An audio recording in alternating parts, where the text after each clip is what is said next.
नमस्कार साथियों, मैं सम्राट चौहान और मॉडर्न आईएएस एकेडमी के मंच पर आप सभी का हार्दिक स्वागत है।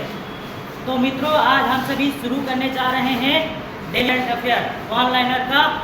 और करंट अफेयर का योगदान बीपीएससी हो या बिहार के अन्य कॉम्पिटिटिव एग्जाम, करंट अफेयर का बहुत ही बड़ा रोल रहता है, एक डोज की तरह काम करता है। तो आइए तुलसीदास के एक पंक्ति के साथ हम लोग शुरू करते हैं। सकल पदारथ यही जग माही, कर्म ही नर पावत नाही। अर्थात प्रकृति में वो सभी है जो मनुष्य चाहता है, कर्महीन लोगों के लिए इस पृथ्वी में कुछ नहीं है। ठीक है, जैसे बीज पहले आता है, उसके बाद पौधा बाद में उगता है। घर नीचे से उठता है, ना कि ऊपर से, इसीलिए हम लोग नीचे से उठना है। ठीक है, ऊपर से नहीं, नीचे से धीरे धीरे हम लोग को उठना है और बेस हम लोग को तैयार करना है। तो आइए हम लोग करंट अफेयर पॉलिटी से संबंधित होगा, ज्योग्राफी से संबंधित होगा, हर रिलेटेड जहाँ से प्रश्न आने की संभावना है, हम लोग उन संभावित प्रश्नों को देखेंगे। तो आइए हम शुरू करते हैं।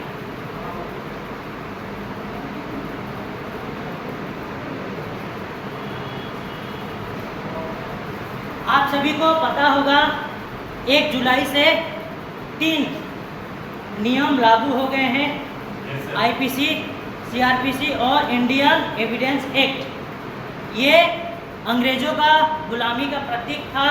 हालांकि भारत को पहले ही, काफ़ी वर्ष पहले ही इस क्षेत्र में पहल कर देनी चाहिए थी, लेकिन धीरे धीरे हुआ, लेकिन सही हुआ।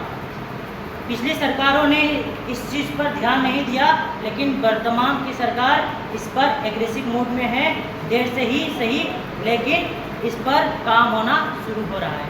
तो आज हम लोग देखेंगे आईपीसी, सीआरपीसी और इंडियन एविडेंस एक्ट के बारे में।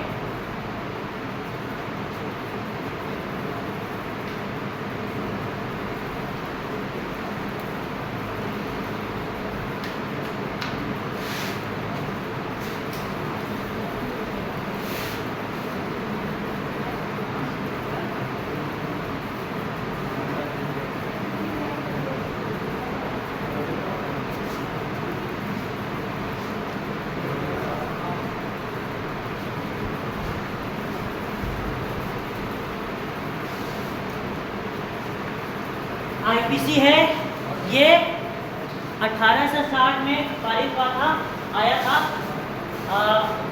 और जो सीआरपीसी है 1973 में लागू हुआ। और इंडियन एविडेंस एक्ट है, ये 1872 में प्रावधान में आया। ये अब इसका स्थान अब बदल गया है। पहले इंडियन पेनल कोड के नाम से जाना जाता था, भारतीय दंड संहिता।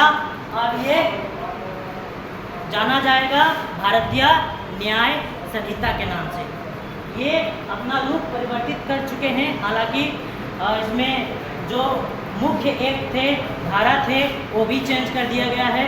पहले 302 और 307 के तहत जो हत्या की कोशिश था, वो भी परिवर्तित कर दिया गया है।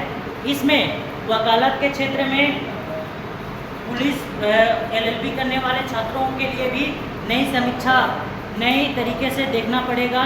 वकील को स्टडी करना पड़ेगा, पुलिस को, यहाँ तक जज को भी अब नए सिरे से अध्ययन करना पड़ेगा, ये बदलाव होने के कारण। ठीक है, पहले हम लोग भारतीय दंड संहिता के नाम से जानते थे, अब हम लोग जानेंगे इसको भारतीय न्याय संहिता। ठीक है,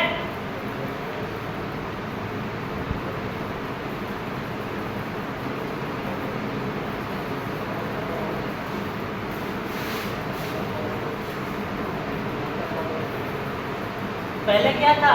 इंडियन पेनल कोड, भारतीय दंड संहिता था। अब भारतीय न्याय संहिता के नाम से हम लोग जानेंगे। ठीक है, इसके बाद सीआरपीसी, ये हो गया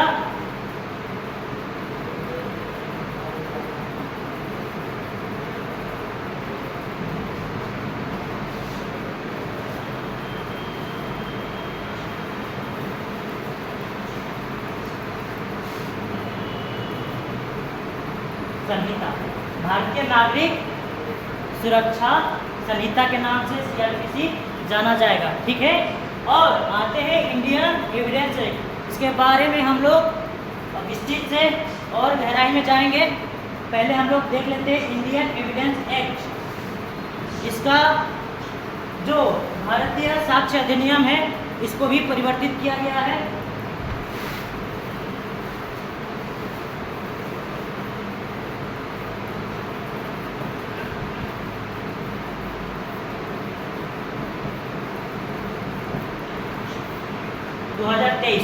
ये 1 जुलाई से प्रभावी रूप से लागू हो गए हैं और लागू होते ही मध्य प्रदेश के ग्वालियर में केस रजिस्टर भी हो गया है। ठीक है, IPC है, इसमें चोरी, डकैती, धमकी, हत्या करने का प्रयास, हत्या करना और हत्या के लिए उकसाना या प्रेरित करना, बलात्कार इत्यादि चोरी डकैती चीज़ें शामिल है IPC में। और ये पुलिस निर्धारण करती है, धारा लगाती है। ठीक है, और जो CRPC है ये पुलिस नहीं, ये कोर्ट के माध्यम से तय होता है कि ये आदमी मुजरिम है या नहीं है, इस पर किस प्रक्रिया के तहत मुकदमा चलाया जाएगा, ये दोषी है या नहीं है। ठीक है, और IPC है, इसमें पुलिस धारा उसके जुर्म के हिसाब से धारा लगाती है, लेकिन CRPC है इसमें कोर्ट तय करती है कि आदमी जुर्म किया है, उससे किस प्रक्रिया से निपटा जाएगा। और जब पुलिस रिमांड, जब हाई कोर्ट या सुप्रीम कोर्ट से अगर कोई व्यक्ति खूंखार अपराधी किस्म का होगा तो कभी कभी पुलिस अदालत से कहती है पुलिस रिमांड पर हम लोग को दे दीजिए। ठीक है, तो कोर्ट कभी कभी दे देता है और कभी कभी नहीं देता है। पुलिस रिमांड पर पुलिस इसलिए लेती है कि उससे और कुछ उगलवाना रहता है, कबूल करवाना रहता है, अन्य चीज़ें जानकारी इकट्ठा करना रहता है। अगर IPC के तहत पुलिस अगर हाई कोर्ट या सुप्रीम कोर्ट से मांगती है अपराधी को पुलिस रिमांड पे दे दीजिए, तो यहाँ बहुत ठीक से कुटाई होता है पुलिसों के द्वारा। ठीक है, कुटाई करेगा और क्योंकि जज ने रिमांड पर दे दिया, अपने तरीके से पीट पीट कर सच को बाहर निकालेंगे पुलिस, और रिमांड पर जाने के बाद दुर्दशा अलग हो जाता है। ठीक है, उसके बाद फिर CRPC के तहत कोर्ट के माध्यम से 3 महीना 6 महीना साल भर के लिए जेल में दे दिया जाता है। अगर जज चाहे तो पुलिस रिमांड पर नहीं भी दे सकता है। अगर जज को लगा कि वाकई में देने से कुछ चीज़ें बाहर निकल कर आएंगी तो पुलिस रिमांड पर जज दे सकता है। अगर लगेगा कि पर्याप्त है, इतने दिन तुम क्या किए, एक मामूली सी गवाही या एविडेंस इकट्ठा नहीं कर पाए या कुछ राज की बात नहीं खुलवा पाए, तो अगर उसे लगेगा कि अब कोई खास बात नहीं है तो रिमांड पर नहीं भी दे सकता है, जेल में पठा देगा। जेल में क्या है, जाइए खाना खाइए पिए आराम कीजिए। ठीक है, वहाँ कष्ट नहीं रहता है जितना दैनिक जीवन में रहता है। समझ में आया? वहीं इंडियन एविडेंस एक्ट जो है ये अपराधियों को अपराधीकरण सिद्ध करने में मदद भी करता है। अगर कोई बेवजह कानूनी प्रक्रिया में उलझ गया है तो उसे निकाल भी सकता है, निर्दोष को बचा भी सकता है, दोषियों को सलाखों के पीछे या सूली के ऊपर चढ़ा भी सकता है। इंडियन एविडेंस एक्ट भारतीय साक्ष्य संहिता, ठीक है, इसके माध्यम से अपराधियों को, जो अपराधी हैं, साक्ष्य के आधार पर, क्योंकि कानून अंधा होती है, ठीक है, कानून अंधा होती है, और साक्ष्य के आधार पर किसी आतंकवादी, किसी कुख्यात अपराधी को सजा दिलाया जाता है। तो समझ में आया? भारतीय एविडेंस एक्ट, भारतीय साक्ष्य संहिता, ये साक्ष्य एविडेंस है निर्दोष लोगों को बेगुनाह साबित कराने के लिए, ठीक है, और अपराधियों को सबूत के आधार पर सजा दिलाने के लिए, सलाखों के पीछे पहुंचाने के लिए पर्याप्त रहता है। ठीक है, ये भी प्रावधान किया गया है। तो आप लोगों को समझ में आया, आईपीसी, सीआरपीसी और इंडियन एविडेंस एक्ट, ये तीनों मूल रूप से बदल दिया गया है। आज से हम लोग इसको भारतीय दंड संहिता नहीं, भारतीय न्याय संहिता के नाम से जानेंगे। ठीक है, ये भारतीय नागरिक सुरक्षा संहिता से जाने जाएगा जुलाई के बाद, यानी कि अब से, और ये भारतीय साक्ष्य संहिता के नाम से जाना जाएगा। तो उम्मीद करता हूँ आप सब डाउट क्लियर हो गया होगा, कोई क्वेरी हो तो आइए हम लोग आगे बढ़ते हैं। नेक्स्ट है, बिहार पुलिस ने इस वर्ष इन्वेस्टिगेशन एट रेट 75 शुरू किया है, लॉन्च किया है। अगर कोई केस रजिस्टर नहीं होता है, नहीं होता तो 75 दिनों के भीतर रजिस्टर किया जाएगा और 75 दिनों के भीतर ही उसका निराकरण किया जाएगा, उसे सॉल्व जाएगा। ये बिहार पुलिस का सराहनीय कदम है। ठीक है, आप लोग इसको लिखेंगे।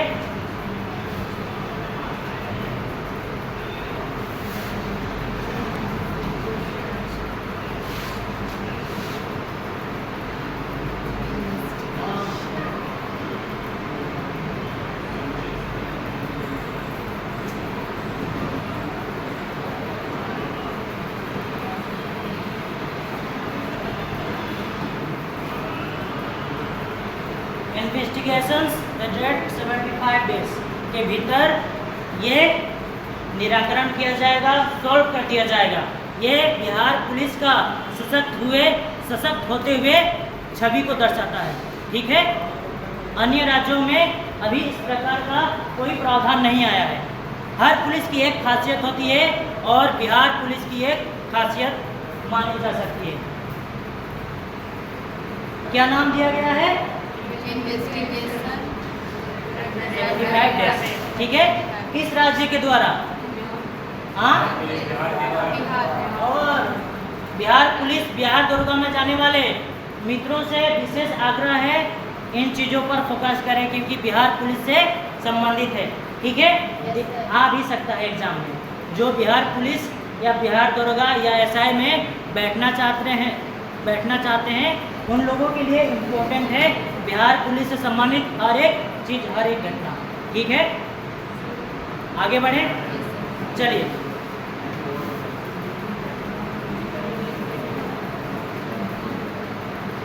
हाल ही में बिहार विधानसभा के नए अध्यक्ष चुने गए। क्या आप में से कोई बता सकता है नाम क्या था?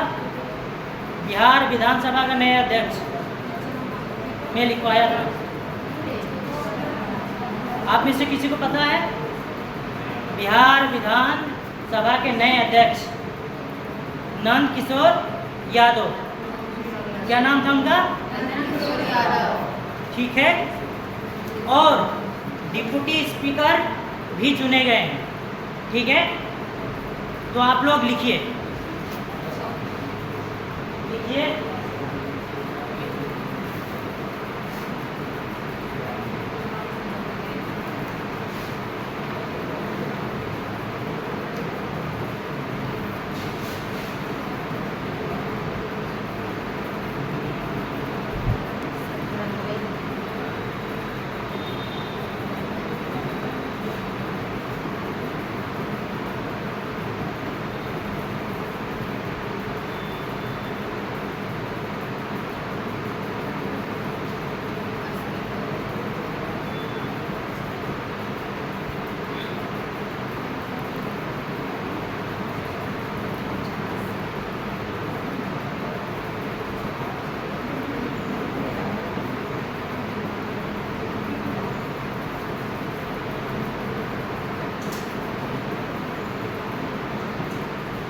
पहले बिहार विधानसभा के नए अध्यक्ष नंद किशोर यादव बने हैं हाल फिलहाल में, और बिहार विधानसभा के नए डिप्टी स्पीकर किनको बनाया गया है?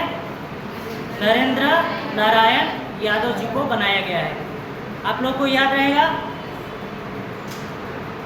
ये याद रखिएगा 17वें हैं, हालांकि बार बार इसमें बदलाव आता रहता है। जिस तरह से सरकार अदला बदली होगी, बदलेगी, ठीक है, कभी गठबंधन में आएगी तो कभी आरजेडी और जेडीयू के साथ गठजोड़ होगा, तभी बनते हैं, और जेडीयू और बीजेपी के साथ जो गठबंधन हुआ है उसके तहत इन लोगों को बनाया गया है। हालांकि ये पहली बार नहीं बन रहे हैं, 2 बार पहले भी बन चुके हैं। इन चीज़ों को आप लोग याद रखिएगा। एक बार और कब बने थे? जी, एक बार और कब बने थे इनका system? ये इनका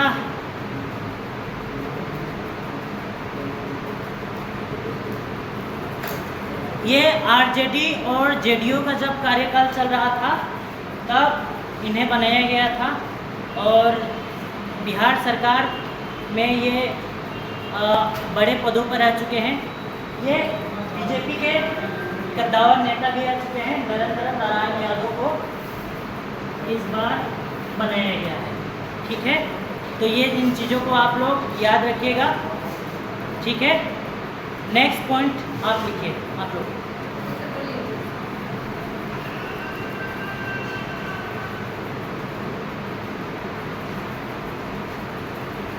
लिखिए बिहार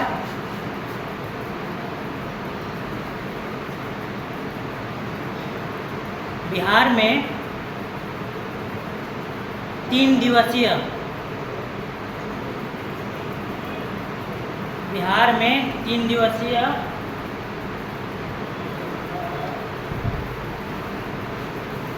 बिहार में 3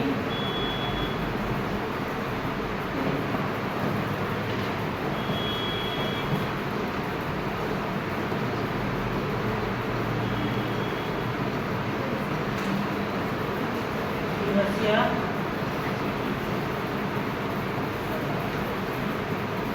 नागी पक्षी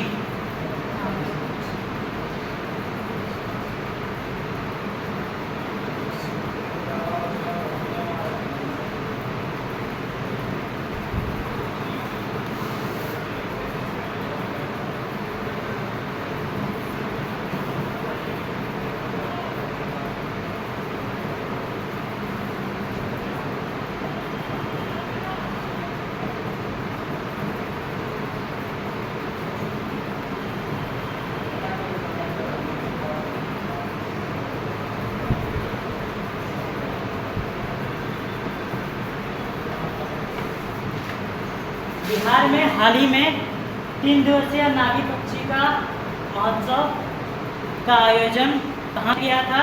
बिहार के जमुई, एक जिला था जमुई, इसमें 3 दिवसीय नागी पक्षी महोत्सव का आयोजन किया गया था, ठीक है।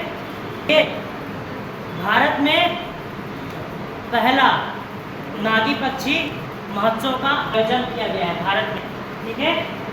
बिहार में तो हुआ नहीं है पहली बार, लेकिन भारत में प्रथम नागी पक्षी महोत्सव का आयोजन किस राज्य में किया गया है? बिहार। और बिहार के संदर्भ में, भारत के संदर्भ में पूछा जाएगा तो बिहार होगा, और बिहार के संदर्भ में अगर पूछा जाएगा तो जमुई, ठीक है। आप लोग याद रखेंगे इसको। आगे बढ़े। आप लोग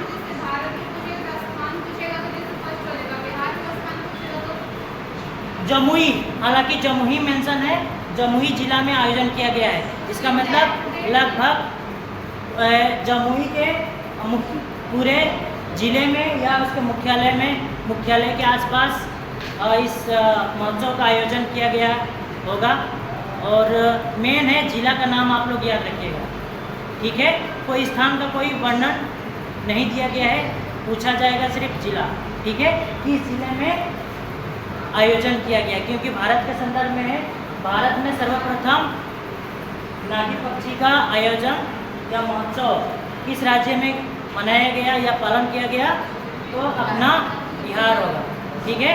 और बिहार में किस जिले में आयोजन किया गया? तो जमुई जिले में इस मेले का महोत्सव का आयोजन किया गया, ठीक है। और ये प्रशासन के द्वारा होता है, राज्य सरकार प्रशासन के देखरेख में होता है, ठीक है। तो ये बिहार प्रशासन और जमुई प्रशासन के संयुक्त अधीन ये बिहार नागी पक्षी महोत्सव का आयोजन किया गया है। ठीक है, आप लोग याद रखेंगे। नागी पक्षी है कैसे? हाँ, ये एक पक्षी है, ठीक है, दुर्लभ किस्म की एक पक्षी है। उसको संरक्षण, उसे बढ़ावा देने के संदर्भ में अन्य चीज़ों के लिहाज से इसका महोत्सव मनाया जाता है। ठीक है, ये एक दुर्लभ प्रकार की पक्षी है, आप लोग याद रखिएगा। ठीक है, आगे बढ़े, हो गया।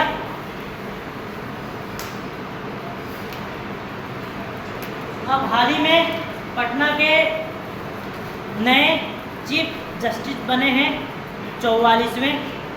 ठीक है, आप लोगों को याद होना चाहिए पूरे भारत में अभी हाई कोर्ट की संख्या कितनी है?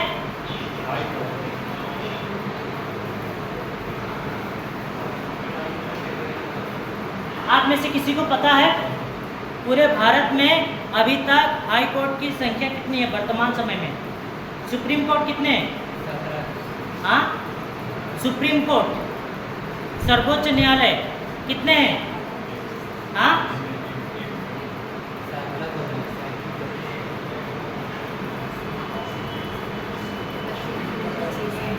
ठीक है, और सुप्रीम कोर्ट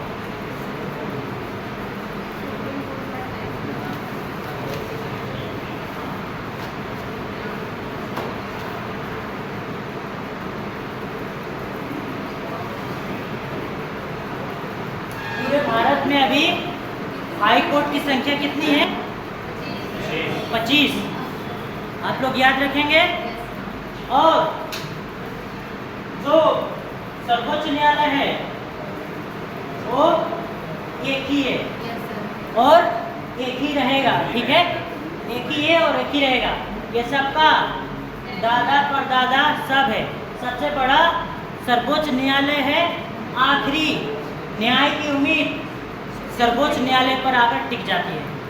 जब जिला न्यायालय, हाई कोर्ट में लोग हार जाते हैं तो चुनौती कहाँ देते हैं? सुप्रीम कोर्ट में चुनौती देते हैं। ठीक है, अगर किसी का मानहानि हुआ, रीट जारी करने की शक्ति हाई कोर्ट को भी है लेकिन सुप्रीम कोर्ट को भी है। और आप लोग याद रखिएगा, रीट जारी करने के संदर्भ में सबसे ज़्यादा शक्ति हाई कोर्ट के पास है। ठीक है, और सुप्रीम कोर्ट के पास सीमित है। सबसे ज़्यादा रीट जारी करने की शक्ति हाई कोर्ट के पास है। ठीक है, अगर किसी का मानहानि हुआ, हाँ, मानहानि के संदर्भ में सबसे ज़्यादा शक्ति किसके पास है जारी करने का? हाई कोर्ट के पास। अनुच्छेद कितने में है?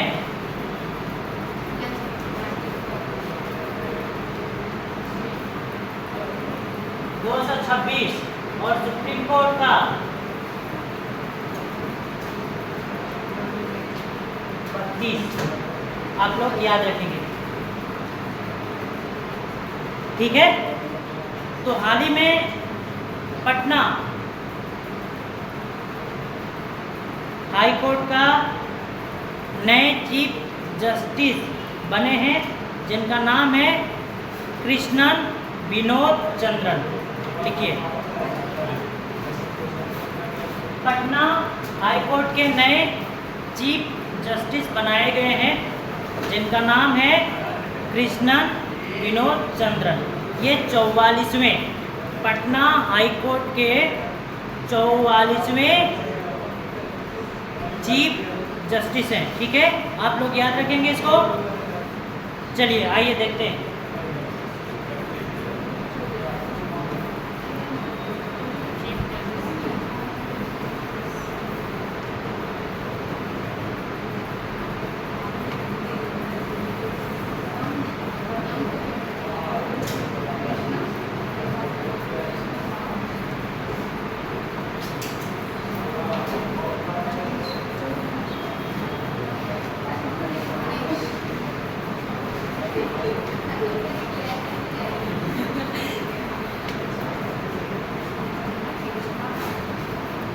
ये 44वें पटना हाई कोर्ट के 44वें मुख्य न्यायाधीश चीफ जस्टिस किन्हें बनाया गया है? कृष्णन विनोद चंद्रन जी को। ठीक है जी। पटना हाई कोर्ट के नए चीफ जस्टिस कृष्णन विनोद चंद्रन जी को बनाया गया है। ये 44वें मुख्य न्यायाधीश हैं पटना हाई कोर्ट के। याद रहेगा आप लोग को। Yes, sir. और हाई कोर्ट के चीफ जस्टिस किसके द्वारा शपथ ग्रहण करते हैं, शपथ लेते हैं? हाई कोर्ट की हो चाहे सुप्रीम कोर्ट का। सुप्रीम कोर्ट का चीफ जस्टिस राष्ट्रपति द्वारा, Yes, sir. ठीक है, शपथ ग्रहण लेंगे। और हाई कोर्ट का राज्यपाल के द्वारा लेते हैं। ठीक है, जब हम लोग पॉलिटी पढ़ेंगे तो इस चीज़ को विस्तार से हम लोग देखेंगे। ठीक है, वर्तमान में बिहार का राज्यपाल कौन है?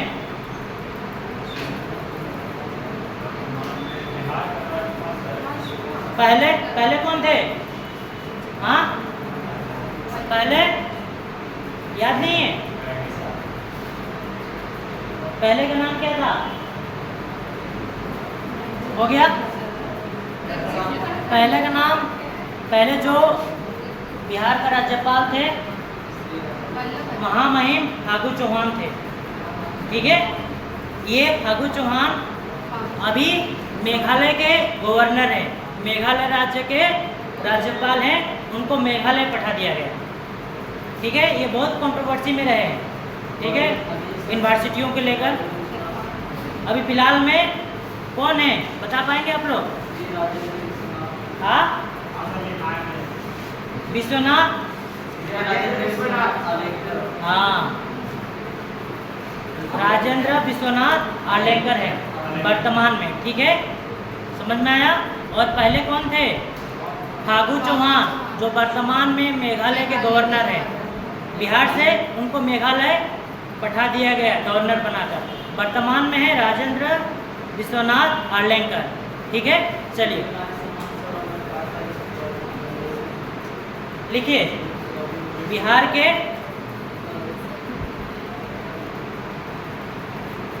नए राज्यपाल राजेंद्र विश्वनाथ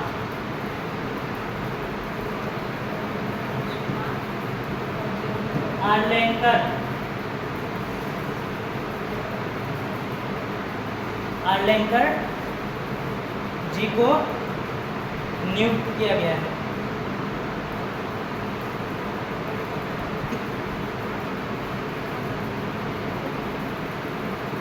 और ये नियुक्ति किसके द्वारा दी जाती है?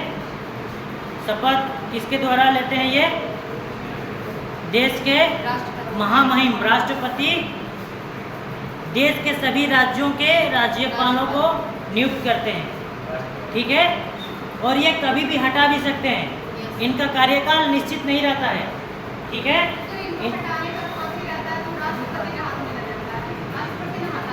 नाम मात्र का रहता है। ठीक है, सबका प्रोसीजर प्रधानमंत्री द्वारा मंत्रिमंडल तय करती है।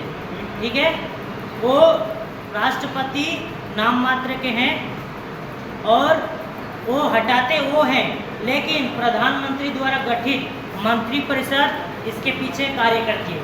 उनके सलाह से नियुक्त करते हैं और लगता है हटाना चाहिए तो हटा भी सकते हैं। जैसे कि सरकार बदल गई तो नई सरकार आएगा अलग अलग राज्यों में, तो पुराने सरकार द्वारा नियुक्त राज्यपालों को हटा देती है, क्योंकि उनके निर्णय में काम नहीं करेगा वो। ठीक है, इसीलिए अपने मनपसंद राज्यपालों को उन राज्यों में नियुक्त कर देते हैं। इन राज्यपालों का कार्यकाल निश्चित नहीं है। ये राष्ट्रपति कभी भी हटा सकते हैं या कभी भी दूसरे राज्यों में पठा सकते हैं, या एक से ज़्यादा 2 राज्यों का राज्यपाल भी नियुक्त कर सकते हैं। समझ में आया? Yes. वर्तमान में बिहार का राज्यपाल कौन है? राजेंद्र विश्वनाथ आर्लेकर। पहले कौन थे? फागू चौहान। वो अभी मेघालय के गवर्नर हैं और अच्छी तरह से कार्य कर रहे हैं।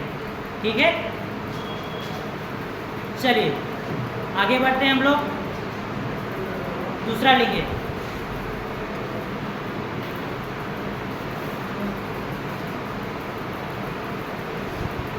बिहार में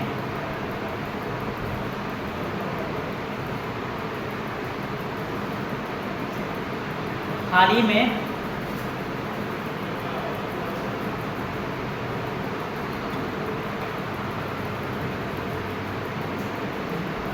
डॉल्फिन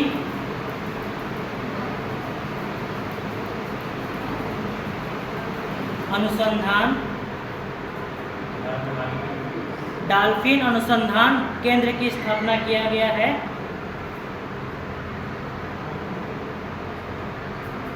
हो गया?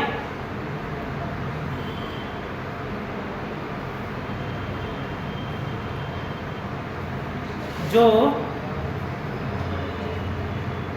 पटना में स्थित है। पटना में इस केंद्र की स्थापना कहाँ किया गया है? डॉल्फिन अनुसंधान केंद्र की स्थापना पटना में, लिख लीजिए, पटना में किया गया है हाल ही में। एग्जाम में ये इस प्रकार से आ सकता है, डॉल्फिन अनुसंधान केंद्र की स्थापना कहाँ किया गया है? कहाँ किया गया है? पटना। ये पहला है, ठीक है। और हम लोग का राष्ट्रीय जलीय जीव कौन सी है? राष्ट्रीय जलीय जीव, हाँ, डॉल्फिन।